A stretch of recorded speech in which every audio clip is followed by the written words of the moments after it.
L'audience est reprise, veuillez vous asseoir.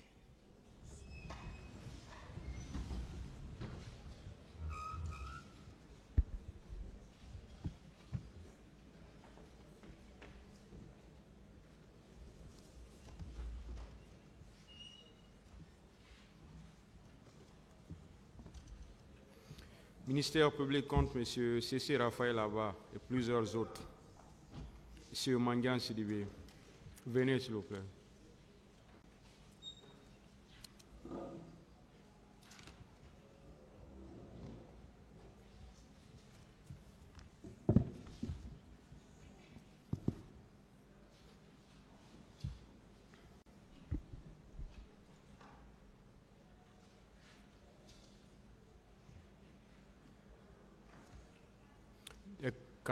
Dès que vous ressentez la fatigue, vous pouvez informer le tribunal. Merci, Monsieur le Président. Partie civile, question.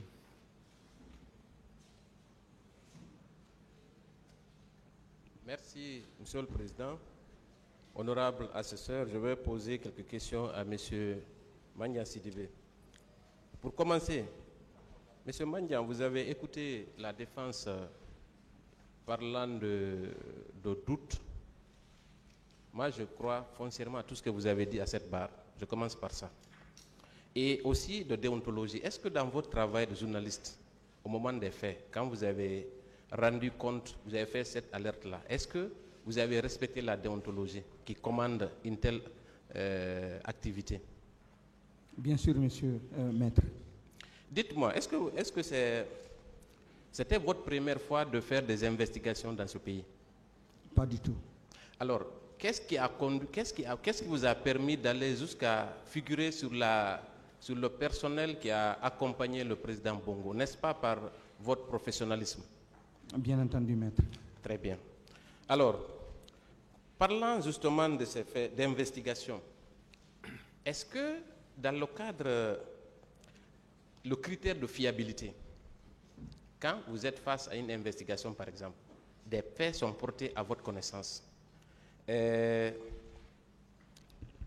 récit, l'information qu'on vous donne, et la fiabilité dépend de la personne ou de l'information qu'il apporte, de façon générale, parce qu'il faut que les gens comprennent qu'est-ce qu'on appelle investigation pour commencer. La fiabilité, c'est quand on te donne l'information. Lorsque l'information est connue de la quasi-totalité du monde et que tu aies une part d'information qui permet d'orienter qui de droit, la fiabilité en ce moment, c'est l'information. Très bien. Est-ce que la fiabilité aussi de celui qui donne l'information ne dépend pas de sa qualité? Par exemple, il est évident que quand un planton donne une information, ce n'est pas la même valeur quand un directeur général donne une information autour d'une société, oui ou non? Pas du tout, ce n'est pas la même chose. Très bien. Dans le cas qui nous concerne, si nous prenons par exemple Jean-Marie Doré, à l'époque des faits, n'était-il pas le porte-parole des forces vives? Si, maître. Alors, quand une telle personnalité vous donne des informations, est-ce que vous avez besoin d'aller creuser à Yomu ou à Dalaba ou à Kindia pour comprendre est-ce que c'est vrai ou faux? Pas du tout. Est-ce que quand une telle personnalité donne des informations dans une radio de grande écoute, n'est-ce pas aussi un élément essentiel de crédibilité? Bien entendu, maître. Alors, quand on vous reproche ici d'avoir cité le nom de Jean-Marie, est-ce que ce n'est pas quelque part aussi parce que les informations qu'il a données, c'était aussi à la radio? Parce qu'il est passé en direct. C'était en direct, n'est-ce pas? Donc je n'avais plus besoin de le protéger parce qu'il a pris la responsabilité sur lui d'accepter mon invitation. Très bien. Alors, concernant les informations provenant des militaires, est-ce que c'était des hauts cadres, est-ce que c'était des officiers ou des soldats? Des officiers. Quand une information est donnée par un officier de l'armée, n'est-ce pas plus crédible quand c'est donné par un soldat? Par un officier. Alors, ensuite, quand cette information est donnée par un membre du gouvernement, très proche du capitaine Dadis. Est-ce qu'on ne peut pas lui accorder plus de crédit que si c'était donné par quelqu'un qui était juste un simple, excusez-moi, un vanipier du palais? Le crédit, c'est dans le premier cas de figure. Très bien. Dès lors que les personnalités qui vous ont donné ces informations sont crédibles, vous aviez le droit d'estimer que ces informations sont crédibles, oui ou non? Bien sûr. Alors, dans ces conditions, est-ce que, après avoir eu toutes ces informations, vous étiez guidé par l'instinct d'alerter ou dans l'instinct de se faire une publicité au moment où vous donniez ces informations? Je n'avais pratiquement pas besoin de publicité parce que je suis suffisamment connu en Guinée. Donc mon objectif, c'était d'alerter pour que justice soit rendue. Très bien. Maintenant, on va venir au mécanisme de protection de vos sources, parce qu'il a été question ici de protection de sources. Dans quel cas on protège sa source pour un journaliste? C'est lorsque la source elle-même ne veut pas paraître. Oui. Et quand elle te donne une information fiable, et elle a besoin de protection, sinon, comme je le disais tantôt, les autres journalistes auront du mal désormais à avoir des sources d'information. Très bien. Donc, c'est dans votre sacerdoce que de conserver aussi les sources qui vous informent, oui ou non? N'est-ce pas ce que vous avez fait dans le cas spécifique? Exactement. Avez-vous eu raison de le faire, oui ou non? J'ai parfaitement raison, oui. Très bien. Alors, on va venir au contenu même du message que vous avez reçu. Monsieur Jean-Marie Doré, à l'époque, porte-parole des forces vives, quand il vous dit, ou quand il dit à la radio, une émission de grande écoute, que le capitaine Dadis avait l'intention d'empêcher la manifestation, n'est-ce pas une réalité? Oui, c'est une réalité puisqu'il m'a dit que eux, ils lisent plutôt dans cette attitude du capitaine une volonté de ne pas quitter le pouvoir. Très bien. Le fait de déclarer, de décréter le 28 septembre férié, est-ce que ce n'est pas dans le même sillage? Sinon, est-ce qu'auparavant le 28 septembre était un jour férié? À ma connaissance, non, c'est le 2 octobre qui était fêté. Alors, n'est-ce pas aussi la confirmation des informations que Jean-Marie vous a données? Parfaitement bien, oui. Très bien. Alors, parlant de Papa Kouli, parce que de l'autre côté, baignant dans le doute, ou alors faisant semblant d'ignorer la réalité, on vous a opposé le fait que Papa Kouli, à l'époque, était le ministre de l'Environnement, donc il n'aurait pas pu avoir d'influence jusqu'à ordonner au général Toto de prendre une réquisition, n'est-ce pas? Oui. Est-ce que nous n'étions pas tous témoins du désordre qui régnait au sein du CNDD? Tout le monde en était témoin, même si je n'étais pas en Guinée. Alors, quand dans un régime, un caporal peut dire merde à un général, est-ce qu'il y a de l'ordre? Non, il n'y a pas d'ordre. Est-ce que c'est étonnant que Papa Kouli Kourouma ordonne au ministre de la Défense, quand bien même il n'est pas son supérieur hiérarchique, de faire une réquisition? Est-ce que ce n'est pas plausible? C'est plausible. Très bien. Ensuite, parlant de colonel Tchebourou, il est acquis au débat ici que c'était l'homme à tout faire dans cette affaire.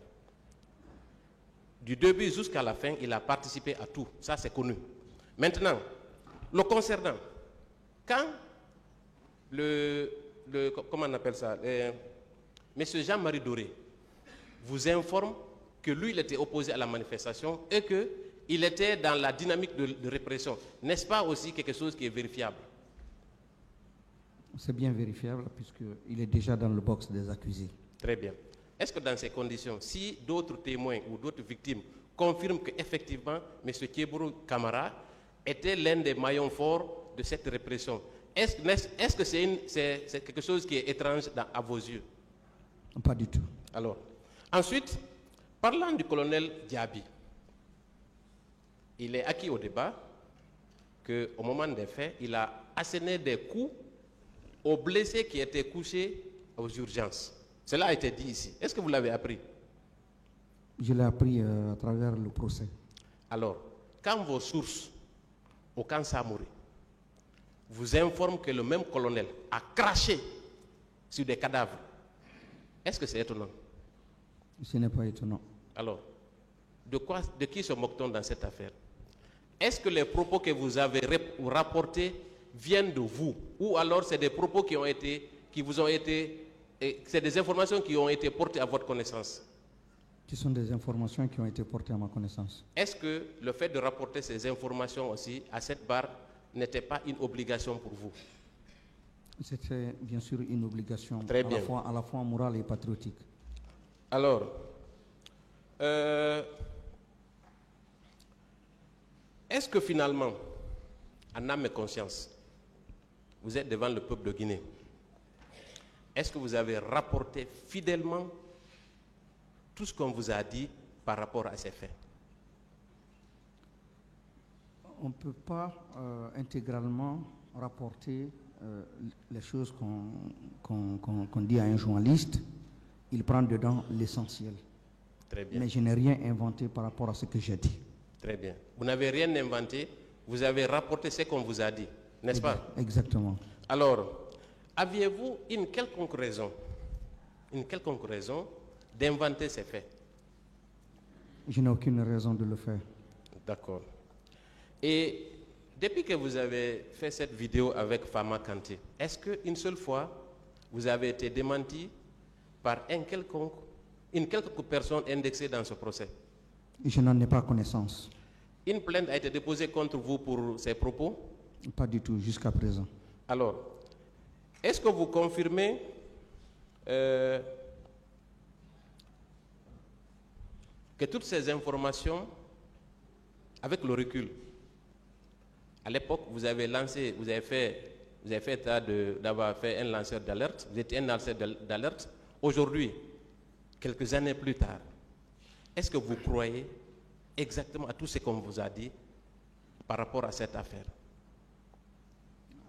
Je peux croire puisque ça corrobore déjà avec l'évolution du procès.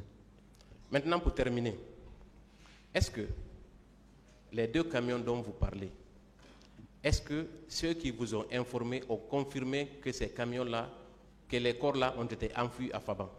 Oui, je le confirme. Merci, Monsieur le Président. J'en ai terminé. Merci, Monsieur le Président, honorable assesseur. Monsieur Mandian Sidibé, Maître, on vous remercie pour votre patriotisme. merci. Vous êtes un journaliste écouté et respecté et crédible aux yeux de la population guinéenne. Est-ce que vous confirmez que vos sources sont fiables? Oui. Sauf erreur de ma part, je vous ai entendu dire que les informations que je donnais étaient des nouvelles que je recevais d'autres personnes, que je recoupais, traitais avant de diffuser. Vous le confirmez? Je le confirme, oui. Merci. Alors, les personnes que vous avez citées, à savoir Rémi Lama, comment dirais-je,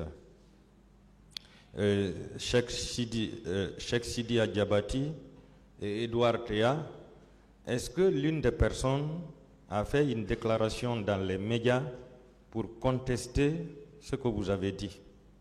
À ma connaissance, non. À votre connaissance, non. Est-ce que vous avez reçu une fois une citation devant le tribunal correctionnel pour diffamation à la requête de l'une de ces personnes? Pas du tout, alors que je ne suis pas anonyme en Guinée. Et vos déclarations ont été faites depuis 2021, si je comprends. Oui, affirmatif. Et jusqu'à présent, aucune plainte. Pas du tout à ma connaissance, oui. Est-ce que cela ne veut pas dire que ce que vous avez dit est vrai, est exact? Qui ne dit rien consent. Merci. Alors, est-ce que vous confirmez que c'est M. Papakoli Kourouma qui aurait déclaré à Feu Jean-Marie Doré, si vous sortez, autrement dit, si vous manifestez, on va vous massacrer. Chose dite et chose faite. Il n'a pas dit ça en off, il l'a dit sur les antennes de Planète FM. C'était en direct. Et ils ont réalisé. Oui ou non? À ce que nous voyons. Ils ont oui. massacré, oui ou non? Oui. Merci. Est-ce que vous confirmez que c'est M. Papakoli Kourouma qui a ordonné au général Feu Mamadouba Toto Kamara de signer la réquisition pour sortir l'armée? Je confirme que c'est ce qu'on m'a dit, oui. C'est ce qu'on vous a dit. Vous avez parlé de 3 camions militaires qui étaient stationnés À l'infirmerie. à l'infirmerie et De toute 2 façon, ils autres ont qui étaient... transité par l'infirmerie. Ok. Et 2 autres qui étaient stationnés à l'ancienne résidence de Feu Général Lansana Conté. Affirmatif. Est-ce que vous savez que vous n'êtes pas le seul à faire cette déclaration?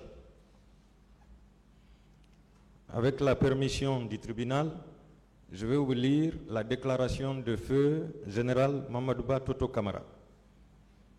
Il dit: à 14 heures, je me suis rendu au camp Samori où j'ai constaté la présence d'un camion militaire avec à son bord 22 corps que nous avons bien comptés. Je suis allé immédiatement au camp Alphaïa pour rendre compte au président de la République, Moussa Dadis Kamara. En réaction, il m'a dit voilà pourquoi il ne voulait pas que ce meeting soit organisé. Ça, c'est à 14 heures. Donc, il y avait 22 corps dans un camion. À 17 heures, j'ai été informé que 3 camions stationnés dans la résidence de Feu Général Lansana Conté avec à leur bord des corps. Au décompte, ils contenaient 54 corps. 54 corps. Je suis reparti au camp Alphaïa pour rendre compte. Je lui ai dit qu'il y avait 54 corps dans 3 camions garés dans la résidence du Feu Général Lansana Conté au camp Samori Touré. Là, il n'a pas dit mot, c'est ce que je sais. C'est pour vous dire que ce que vous avez dit ici est conforme aux déclarations de Feu Général Mamadouba Toto Kamara.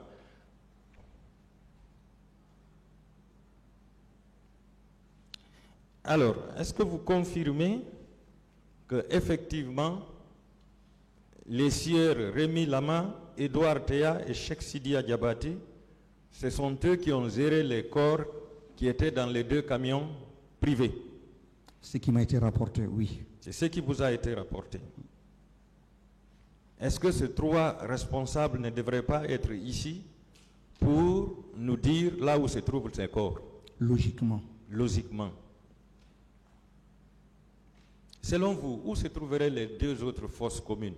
Puisque vous avez parlé de 3 fosses, dont la plus grande se trouverait à Faban. Je n'ai aucune idée puisque ils m'en ont pas fait cas. Ils m'ont dit quand même qu'il y en a ailleurs. Mais ils m'ont parlé de Faban avec précision. Est-ce qu'on ne vous a pas parlé du cimetière qui se trouve à Koza, en allant vers le camp, Je ne saurais à côté des rails? Je ne saurais mentir, non. D'accord. Vous avez parlé d'une autre partie de corps qui a été jetée dans la nature. Est-ce que vous faites allusion aux corps qui ont été jetés dans la mer? Exactement, oui. D'accord. Donc, vous confirmez que selon vos sources militaires, il y aurait eu plus de 300 morts? C'est ce qu'ils m'ont dit, oui. Est-ce que vous savez que nous avons décompté ici plus de 1000 morts, d'après les parties civiles? C'est ma première nouvelle, oui, mais eux, ils m'ont dit plus de 300. D'accord. Donc, vous confirmez que c'est à 3 heures du matin, en tout cas aux environs de 3 heures du matin, que les camions privés de M. KPC ont été mis à la disposition de l'armée pour l'envoi des corps? Je confirme puisque on m'a dit que c'est 3 camions qui étaient à l'infirmerie. Et ça, c'était dans la journée. Mais vers 3 heures du matin, les 2 autres là étaient à la résidence. Et c'est quand les fossoyeurs ont fini que les camions ont pris la route de Faban. Il fallait attendre un peu plus tard pour éviter que les riverains s'en rendent compte. Cela veut dire que tout a été fait la nuit? Ce qu'on m'a dit, oui. D'accord. Est-ce que vous pouvez nous donner le nom de celui-là qui avait fait la demande à M. KPC pour prêter les camions?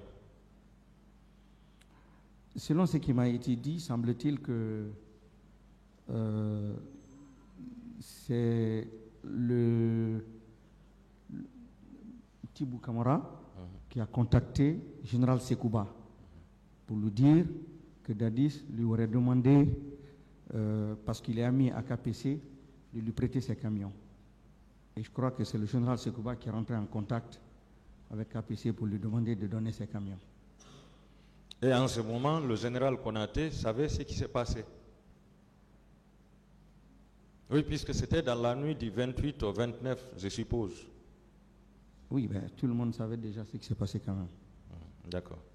Donc c'est en connaissance de cause que les camions ont été réquisitionnés. Je ne saurais le dire, parce que là, il paraît que lui-même, il ne savait pas à quelle fin les camions devaient être utilisés. Je vous remercie, M. Sidibé. Je vous remercie remercie. le tribunal. Merci, Monsieur le Président, honorable assesseur.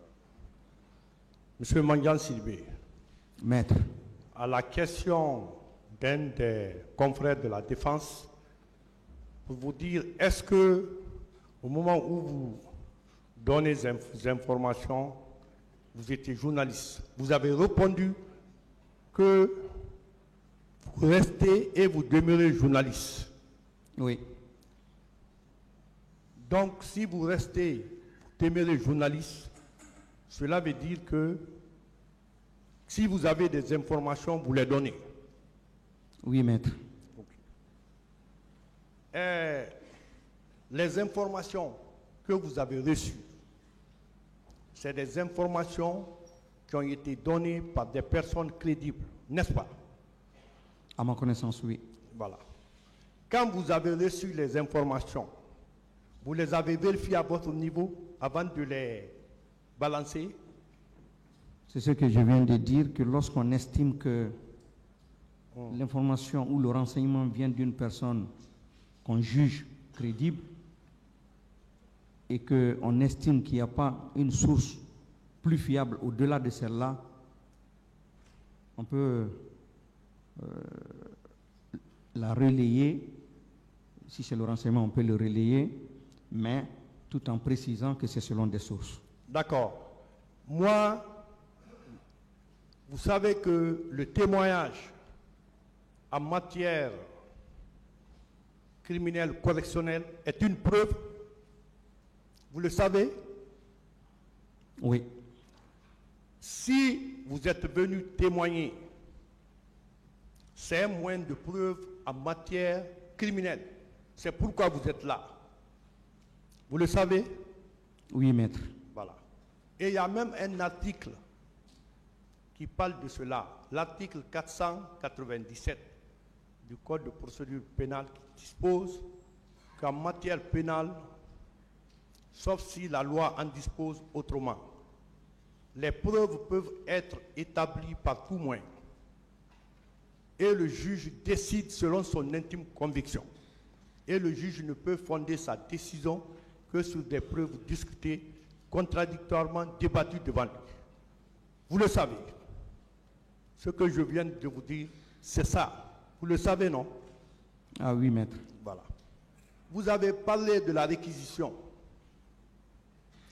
Et vous avez dit que, selon les informations que vous avez reçues, la réquisition a été faite par le général Mamoudba Toutou Kamara. Et l'information que vous avez reçue de Jean-Marie Doré est une information, selon moi, fiable, n'est-ce pas? Oui, maître. Voilà. Vous avez parlé de Kaléa,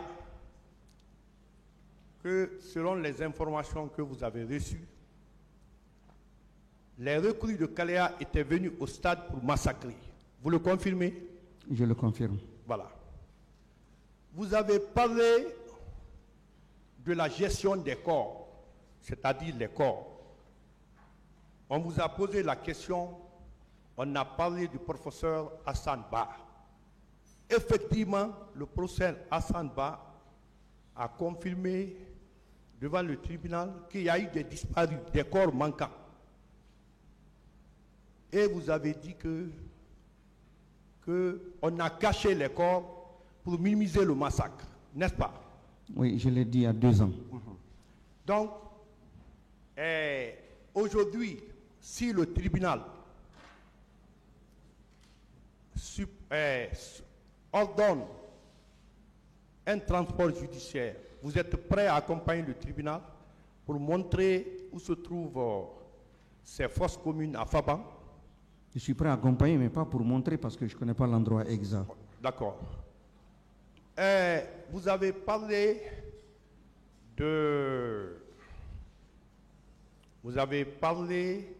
des corps qui ont disparu dans la nature. Des corps qui ont disparu à part de Faban, où se trouvent les corps enfuis, qu'il y a des corps aussi qui ont disparu. Vous le confirmez? Je le confirme. D'accord. Lorsque il s'agit du président Dadis, vous savez que dans la commission nationale d'enquête indépendante, on a parlé de la rencontre de Jean-Marie Doré avec le président Dadis, où le président Dadis avait demandé de délocaliser la manifestation. Et Jean-Marie Doré a répondu non, c'est au stade, c'est dans un lieu fermé, donc il ne peut pas y avoir de débordement. Vous le savez, on a parlé de ça dans la Commission nationale d'enquête indépendante.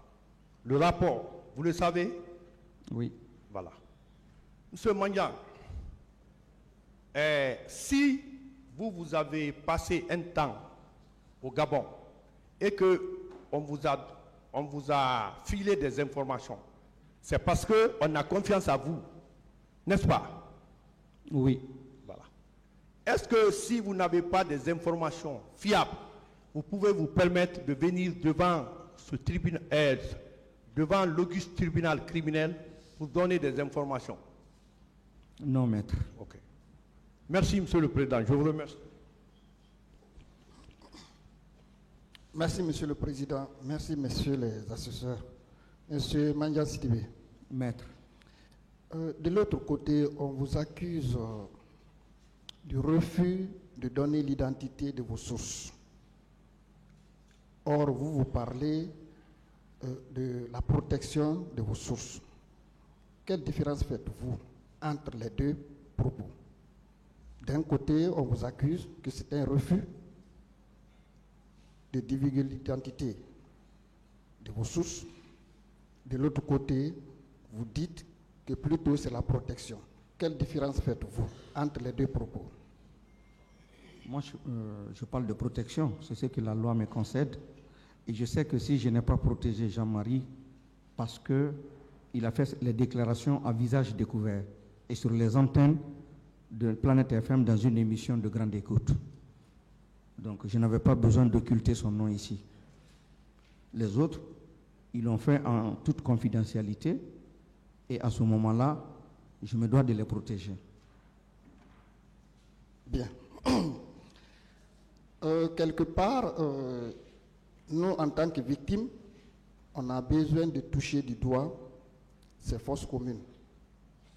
Ça fait partie de nos soucis majeurs. Est-ce que, en dehors de vous-même, vous pouvez convaincre vos sources, toujours sous la protection, d'accompagner le tribunal si le tribunal venait à ordonner un transport judiciaire afin que vos sources puissent accompagner le tribunal? Au moment des faits, ils m'ont dit qu'ils ne connaissaient pas l'emplacement parce qu'ils n'ont pas été associés à l'opération. Mais ils savent que c'est là-bas. Parce qu'il y a eu des bruits avant que les camions quittent. Donc eux aussi, ils savent que c'est à Faban, mais l'endroit exact, je vous l'ai dit tantôt, qu'eux, ils n'étaient pas associés à l'opération d'embellissement.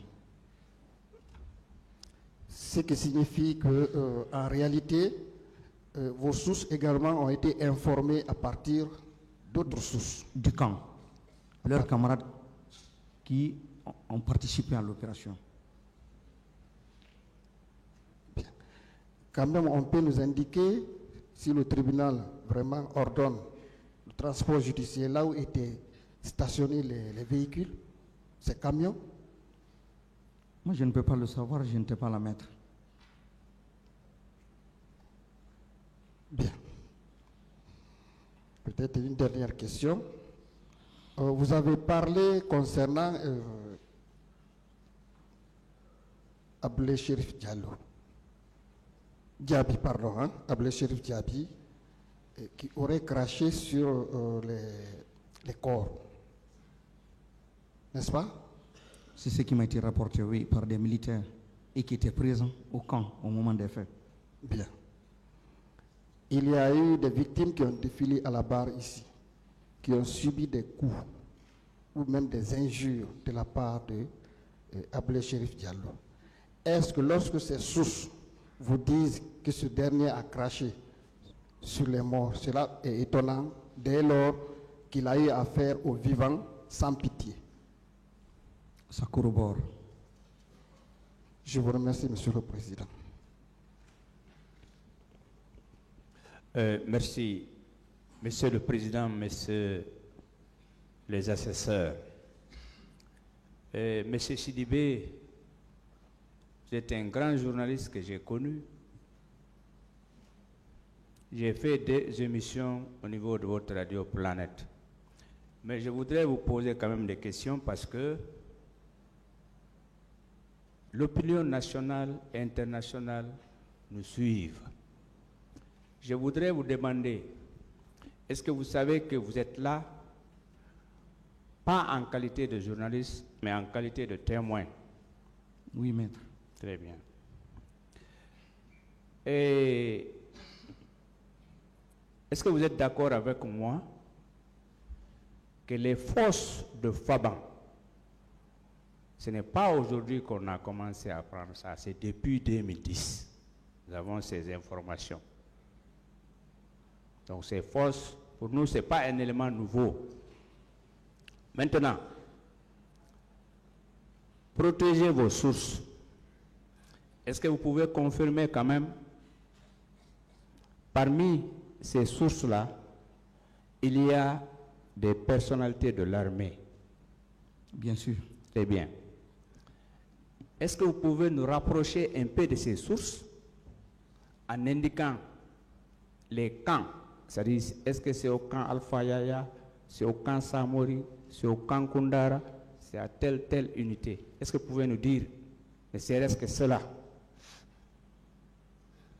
Donner ces indices serait révéler leur identité? Non, je ne demande pas de révéler leur nom, mais vous pouvez dire certains militaires se trouvent au camp Kundara, d'autres à la Kamayenne, d'autres au camp Samori, d'autres au camp Alpha Yaya. Ça peut aider le tribunal et surtout nous les victimes. Ça peut nous aider beaucoup. Les personnes qui m'ont informé, il y en a d'autres, il y a certains qui avaient leur bureau au camp Alpha Yaya au moment des faits et d'autres au camp Samori. Merci beaucoup. Monsieur Sidibé, vous êtes bien informé. Pour vous, ces crimes-là, ce sont des crimes de masse? Tant que témoin. Je n'ai pas bien compris la question, maître. J'ai dit, les crimes qui ont été commis au stade et les jours qui ont suivi, sont-ils des crimes de masse ou des crimes ordinaires? Ce sont des crimes de masse, bien entendu. Très bien. En la matière, ici, étant des crimes contre l'humanité, êtes-vous averti quand, pour ces crimes aussi graves, qu'on recherche tous les hauts responsables civils et militaires, d'abord,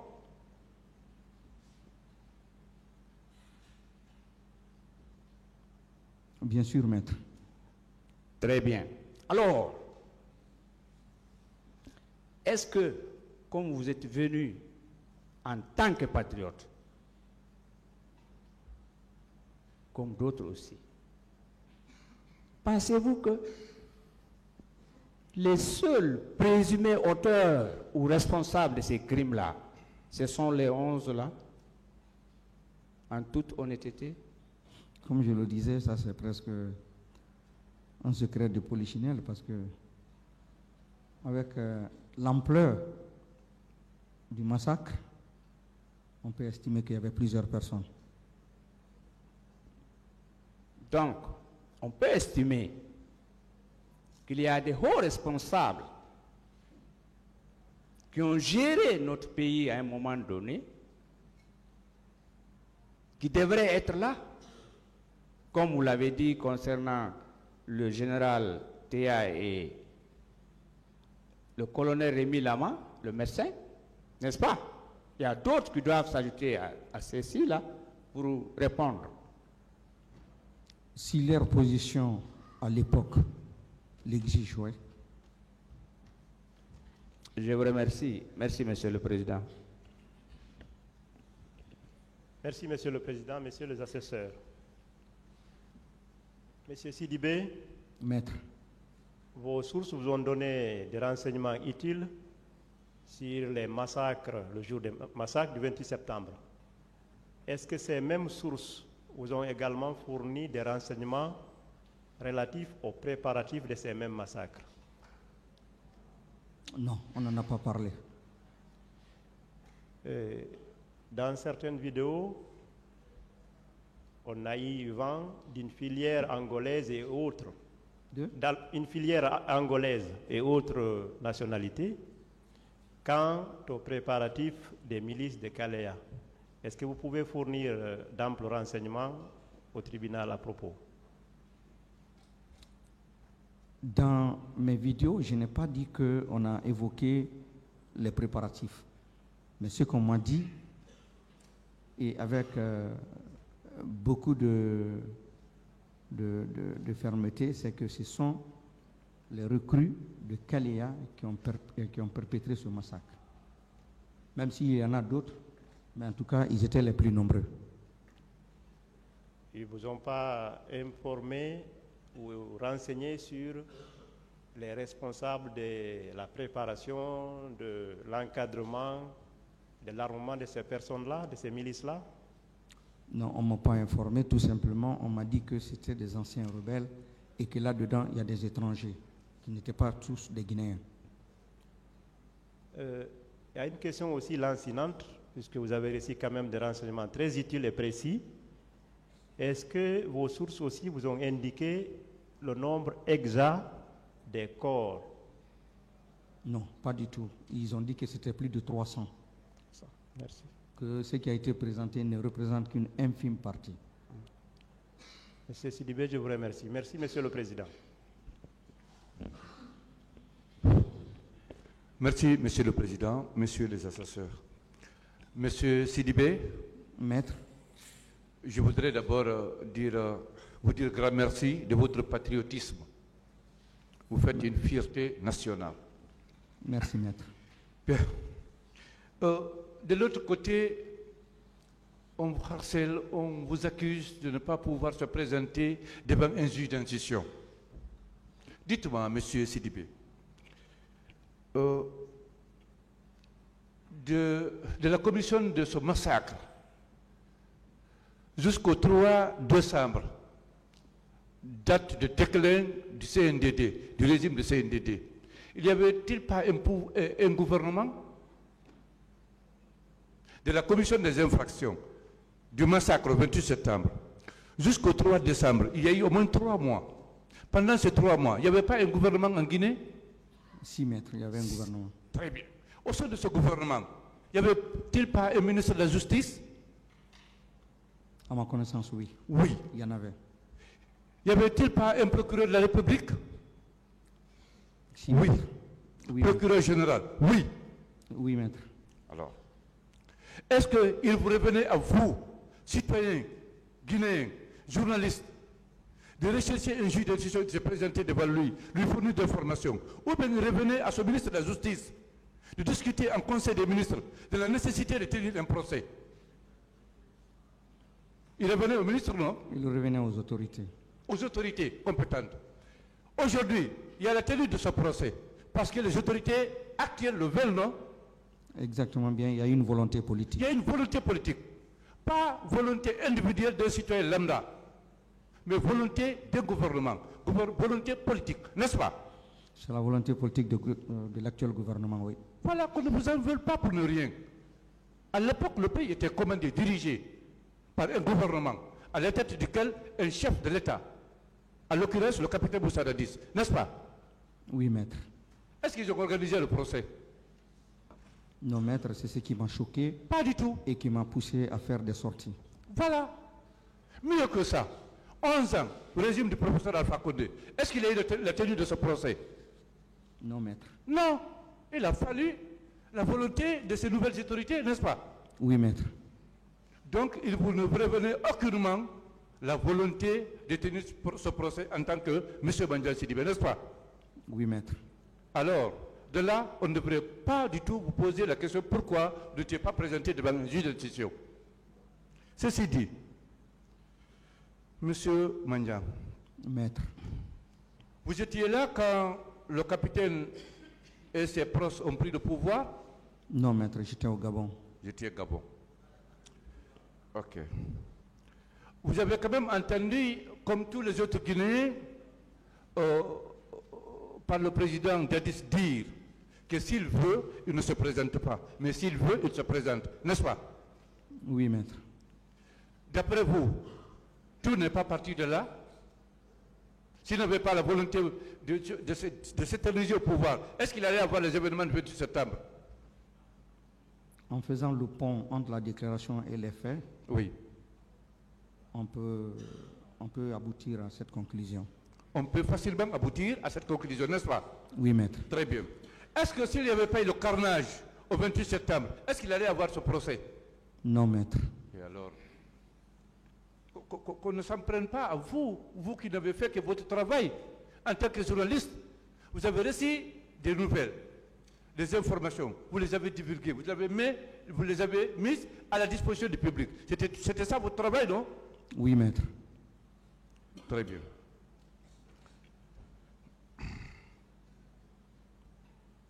Bien, Monsieur Mandiang Sidibé, vous savez que la Guinée, les gens le disent, est un pays de rumeurs. Mais le plus souvent, trop de rumeurs constituent le début de la réalité. N'est-ce pas? Oui, maître. D'après tout ce que vous avez entendu de ces événements, en suivant la télé ou en venant assister au procès, vous n'avez pas vu que tout ça se concrétisait, ça se réalisait? N'est-ce pas? Il y a des endroits qui se recoupent. Beaucoup.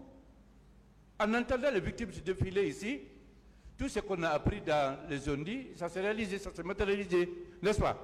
Oui, maître. Très bien. En tant que journaliste, qui aviez la tâche de mener des enquêtes, on vous avait parlé effectivement des événements du 28. On vous avait également parlé de différents comportements des individualités, des gens qui sont au box, des accusés? Non, maître. Non. Très bien. Tout à l'heure, vous avez dit ici que d'après ce que vous avez appris, le commandant Toumba n'a été qu'un protecteur, un sauveur. Vous le maintenez? Je le maintiens puisque Sidia me l'a dit, Oui. et là, Dalem me l'a dit, Oui.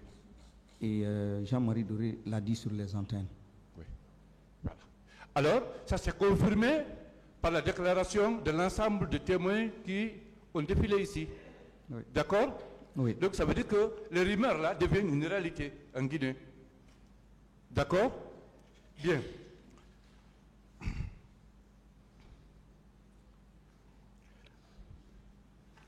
Dites-nous, est-ce qu'une seule fois, tout le temps que vous avez fait des révélations relatives au carnage, est-ce qu'une seule fois, un Guinéen ou même un étranger a dit le contraire, a apporté la preuve contraire de ce que vous avez dit? À ma connaissance, non. À votre connaissance, non. Très bien. Très bien. Monsieur Mandia, Maître, si aujourd'hui on est en train de juger les présumés auteurs ou commanditaires de ce massacre, c'est parce qu'il y a eu massacre, n'est-ce pas? oui, maître. Forcément, quand un navire gouvernemental s'avire, nous allons chercher à en savoir les causes. On est d'accord? Oui.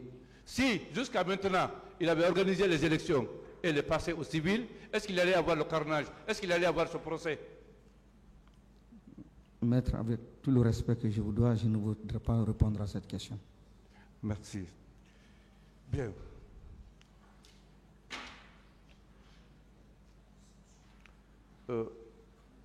Monsieur Mandia, Maître, comment vous avez ressenti quand vous avez reçu ces informations relatives au carnage? Quelle a été votre réaction? humainement, je ne pouvais qu'en être choqué. Affligé. Comme tout autre Guinéen patriote, n'est-ce Oui, pas? bien entendu. Et ce qui vous a amené à porter le peu d'informations que vous avez eues au public, à la place du public, n'est-ce pas? Pour aider la justice et les enquêteurs. Pour aider la justice et les enquêteurs. Je vous remercie de votre patriotisme. C'est moi qui vous remercie, Maître. Merci, Monsieur le Président.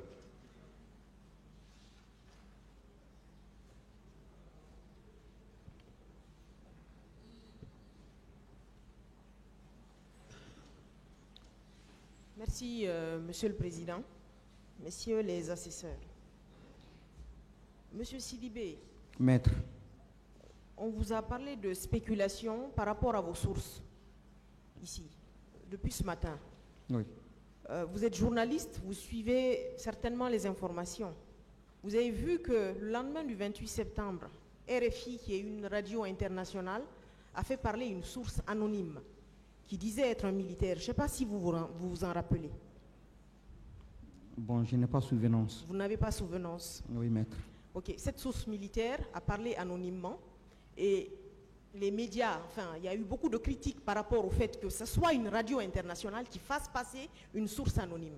Mais elles n'ont jamais divulgué l'identité de la source. Oui. On vous a reproché aussi, enfin, on vous a demandé ici quels étaient vos instruments de travail. À la limite, moi, je vous pose la question qui va peut-être vous faire sourire, Monsieur Sidibé. Est-ce que vous faites passer vos sources à un détecteur de mensonges? Parce que finalement, vous deviez jouer celui qui devait savoir forcément qui disait vrai ou qui disait faux. Non, Maître. Non, Maître. Vous vous appuyez sur un contexte déterminé pour donner, bien évidemment, vos informations. Exactement, oui. Et le contexte du 28 septembre, c'est le contexte du massacre, c'est le contexte de la terreur, c'est le contexte de familles, de gens qui sont complètement déshumanisés parce qu'elles ont vécu des choses hallucinantes. Donc si vous recevez des informations comme ça, qu'est-ce que vous faites? Vous divulguez vos informations. Puisque c'est plausible. D'accord. Monsieur Sidibé, en termes d'intelligence émotionnelle, les personnes qui vous ont rapporté ces informations, quel était leur état d'esprit? Parce que je ne sais pas si c'est au téléphone que vous avez eu ces personnes. Avez-vous senti la peur? Avez-vous senti l'anxiété? Qu'est-ce que vous avez ressenti venant de ces personnes-là? Bon, j'ai senti... Il y a certains que j'ai rencontrés physiquement, hein, Ok. tant à Paris qu'à mon retour en Guinée. Donc j'ai senti en eux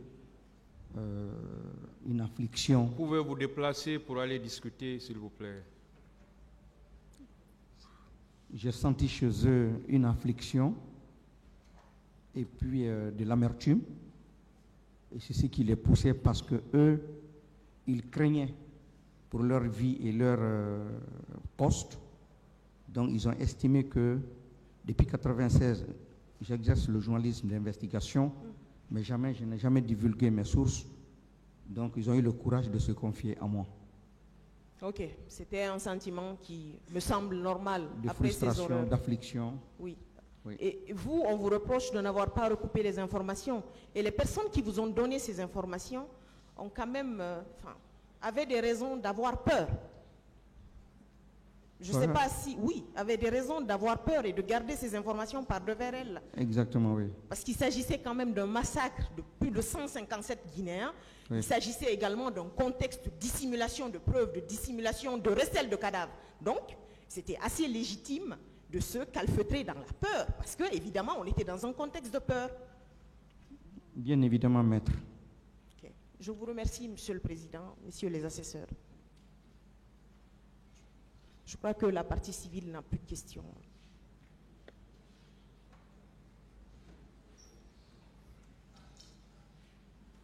Vous pouvez disposer, M. Sidibé. Merci, Monsieur le Président. Merci à tout le monde et bonne soirée. Bonne soirée à vous.